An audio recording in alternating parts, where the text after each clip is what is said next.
आज ही Doubtnut app download करें। Doubtnut पर होगा अब आपके सभी मैथ्स, केमिस्ट्री, फिजिक्स और बायोलॉजी डाउट्स का सफाया। बस अपने क्वेश्चन की फोटो खींचो, उसे क्रॉप करो और तुरंत वीडियो सोल्यूशन पाओ। Download now. यहाँ पर हमसे क्वेश्चन में कह रहे हैं कि एक पर्टिकुलर क्रॉस कैरी आउट करने पर हमें 25% round yellow, 25% wrinkled yellow, 25% round green और बाकी 25% रिंकल्ड ग्रीन मिल रहे हैं अगर प्रोजेनी, तो इस तरह का रिजल्ट हमें किस क्रॉस में मिल सकता है। तो यहाँ पर ऑब्वियसली जो हम डिस्कस कर रहे हैं पाइसम सटाइवम पे यानी गार्डन पीस के प्लांट पे कैरी आउट किया एक डाई हाइब्रिड क्रॉस है, क्योंकि यहाँ पर एक पर्टिकुलर कैरेक्टर नहीं बल्कि दो डिफरेंट कैरेक्टर्स की हम बात कर रहे हैं। एक तो हम कलर ले रहे हैं और एक शेप ले रहे हैं। तो ये हमारे पी प्लांट्स की जो सीड है उसका शेप और उसी का कलर, ये दो कैरेक्टर्स यहाँ पे कंसिडर किए हुए हैं। तो ये डाई हाइब्रिड क्रॉस मेंडल ने जब कैरी आउट किया था तो यहाँ पर दो पेरेंट्स इन्होंने लिए थे। एक तरफ लिया था राउंड शेप की येलो कलर की सीड्स वाला प्योरब्रेड प्लांट जिसका जीनोटाइप क्या था, आर और वाई, क्योंकि ये राउंड और येलो दोनों ही हमारे डोमिनेंट फिनोटाइप है इसीलिए सारी एलील्स यहाँ पे डोमिनेंट हो जाएंगी। और दूसरी तरफ इन्होंने रिसेसिव फिनोटाइप एग्जिबिट करने वाला हमारा पेरेंट लिया था जिसमें रिंकल्ड शेप और ग्रीन कलर की सीड्स थी और इसका जो जीनोटाइप था उसमें आर और वाई सारे के सारे ही छोटे थे क्योंकि ये जो है रिसेसिव फिनोटाइप है दोनों के दोनों। तो यहाँ पर आपस में जब इन्होंने क्रॉस किया इन दोनों पेरेंट्स के बीच में तो पहली जनरेशन जो यहाँ पर निकल कर आई, ऑब्वियसली क्योंकि ये प्योर लाइन थे दोनों ही पेरेंट्स, तो सारे के सारे प्रोजेनी यहाँ पर एक जैसे थे। दोनों ही आर और वाई दोनों जीन्स के लिए ये हेट्रोजाइगस कंडीशन में आ गए और एक ही तरह का फिनोटाइप एक्सप्रेस कर रहे थे लॉ ऑफ डोमिनेंस के हिसाब से, जो कि इनके डोमिनेंट पेरेंट जैसा था राउंड येलो।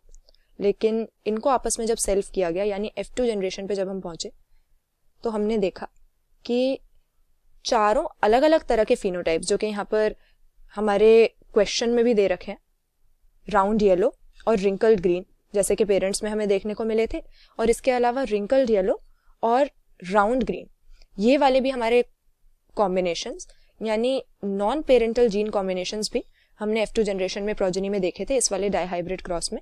और ये रिकॉम्बिनेंट्स इसलिए अपीयर होते हैं क्योंकि यहाँ पर दो अलग अलग कैरेक्टर्स हम कंसिडर कर रहे हैं, तो जरूरी नहीं है कि आपस में जैसे वो पेरेंट्स में थे उसी कॉम्बिनेशन में रहें। ये इनहेरिटेंस जो है मेंडल के इंडिपेंडेंट असॉर्टमेंट के लॉ के अनुसार चलती है और इसका मतलब है कि दोनों डिफरेंट कैरेक्टर्स की जो जीन्स हैं वो एक दूसरे से अलग हैं, सेपरेट हैं, आपस में उनका कोई एसोसिएशन नहीं है। लेकिन यहाँ पर F2 जनरेशन में जो ये हमारे अपीयर हुए थे कैरेक्टरिस्टिक्स, ये हमें फिनोटाइप्स 9:3:3:1 के कैरेक्टरिस्टिक रेशियो में मिले थे। और हमसे यहाँ पर क्या रहा है, हमें बताना है कि किस क्रॉस में ऐसे रिजल्ट्स मिलेंगे कि ये चारों ये हमारे 9:3:3:1 नहीं बल्कि बराबर बराबर रेशियो में मिले चारों के चारों। तो यहाँ पर हम अगर पेरेंट्स के जीनोटाइप को देखें तो ऑब्वियसली प्रोजेनी के जीनोटाइप का अंदाजा तो लगा ही सकते हैं। तो अपने ऑप्शंस को देखेंगे। सबसे पहले हमें यहाँ पर जैसा मेंडल ने अपने डाई हाइब्रिड क्रॉस में लिया हुआ था उसी तरह का हमें जीनोटाइप दिया हुआ है।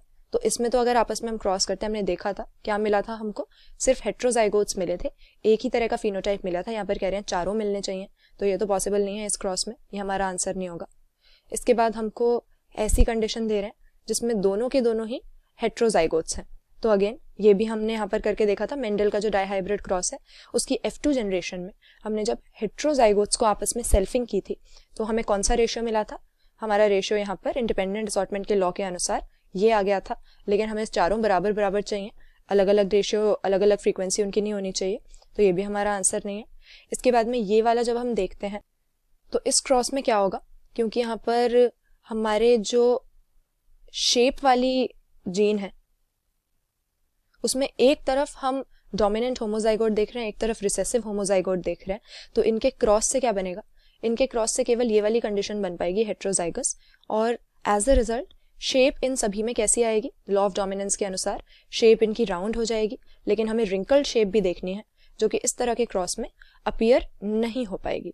तो यहाँ पे करेक्ट आंसर हम अपना ऑप्शन डी कर देते हैं।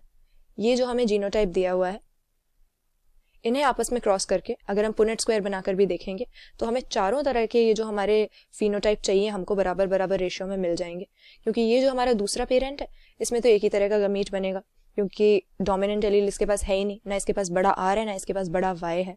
यहाँ पर दूसरा जो पेरेंट है ये दोनों ही जीन सेट्स के लिए हेट्रोजाइगस है, तो इसमें अलग अलग तरह के खूब सारे गैमीट हमको मिलेंगे, एक जिसमें दोनों कैपिटल है, एक जिसमें वाई कैपिटल है आर स्मॉल है, फिर ऐसा भी हो सकता है कि वाई स्मॉल हो आर कैपिटल हो, और दोनों स्मॉल वाली कंडीशन भी हमको मिल सकती है। तो यहाँ पर ये अलग अलग तरह के चार गैमीट्स को जब हम दूसरे इस वाले पेरेंट के इस एक गैमीट के साथ क्रॉस करेंगे तो चारों केस में हमको अलग अलग जीनोटाइप और फिनोटाइप यहाँ पर नजर आ जाएंगे, और रेशियो जो हमें ये चारों कॉम्बिनेशंस का बराबर चाहिए था वो ऑब्टेन होगा।